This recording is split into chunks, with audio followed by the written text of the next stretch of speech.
she almost got killed as well, frequently, and on a regular, almost episodic basis. She is stronger, she's tougher, she's been through a lot, and she's grown up pretty quickly. Unfortunately, she still sort of tends to get herself involved in situations that she can't really control and where she's likely to end up being, killed or something, which is why it's good she still has her vampire boyfriend. But as far as how I play it, I'm just trying to sort of imagine what it would be like to have gone through as much as she went through in the 2 weeks or whatever our last season was, and to suddenly find myself in these situations. But what my job is. And one of those situations, Stephen, that she's in is she's certainly being admired by more than one vampire. So I'm just going to ask you a hypothetical. If something were to happen between Eric, how do you think Bill would respond? I think that it's very difficult to get away from the rangy Swede at the end of the table. I'm not sure that Bill is going to just roll over and let it happen. So I think that he's going to fight his hardest and maybe not be quite as polite as he has been up until this point. Now, a character that we're seeing some really big changes with is Tara. And Martina, why don't you tell us what it's like playing the softer side of her this season? I definitely enjoy playing the softer side of her just because it shows a lot more of her vulnerability. I call Tara a hard flower. Like, she's got this hard case on the outside, but yet she's this delicate Juliet on the inside. And I think it's nice for everyone to see that part of her, because obviously she wasn't taken care of as a child. So I think this season you're seeing her being taken care of by Marianne's character. I think that's sort of a nice thing to see for her. Even though people miss the fiery, feisty anger, it's nice to see another range. Okay. And Alan, as we've seen, there's going to be a lot of action coming up in the second half of the season. As a writer, how do you balance all the action with the close emotional relationships that this show has come to be known for as well? How do you balance those two things?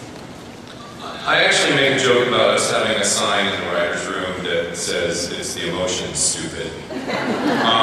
We don't actually have that sign, but we might as well, because without that, all of the action and all of the crazy set pieces and all of the craziness in the world is just going to be, it's not going to have a heart, it's not going to have a soul. And so we just really work really hard to always remember who these characters are, what they want, what their passions are, what they need, what they're fighting for, so that the other stuff has a foundation, an emotional foundation. And I think that's one of the reasons that, I know that's one of the reasons I responded to Charlaine's books as much as I did, because that was very much true of her books, and we're just trying to do the same thing in the show. Okay. All right, now, and a source of a lot of this action coming up is Marianne. And Michelle, I wanted to ask you, especially for this crowd here at Comic-Con, they know you from other shows in the sort of in the sci-fi, fantasy genre, and we've seen you play some very powerful women, and again in True Blood, a very powerful woman. So why do you think this genre lends itself to female characters who are this powerful?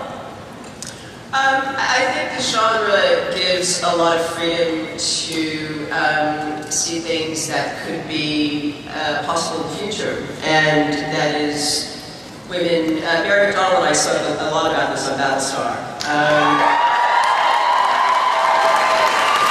She's a goddess, by the way. And I think that it just sort of opens up it takes a lot of the cliches out of our minds. We're able to have more freedom in our thought.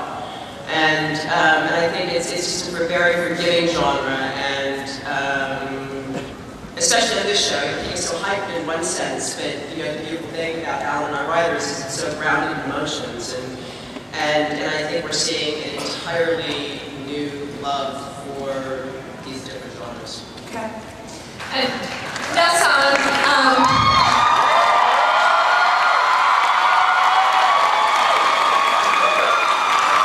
Everybody loves Lafayette.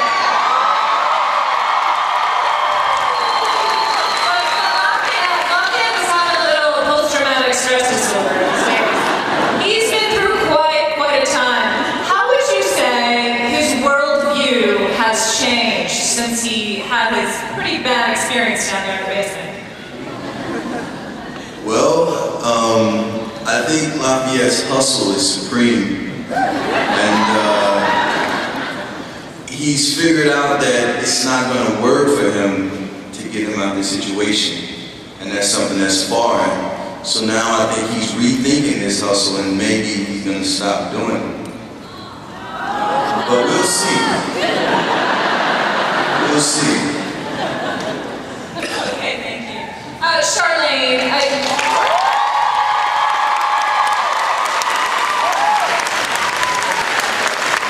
you and I have talked before, and something funny that came up when we were talking was, you were saying, you know, when I first saw True Blood, when I first saw it, there were some scenes that made me just go, whoa, I had to cover my eyes. So can you tell us a little bit about that experience when you first saw your book brought to life? HBO was kind enough to send me a copy before the premiere, and I watched it, and you know, some of the scenes I went, oh! And then I called my husband, and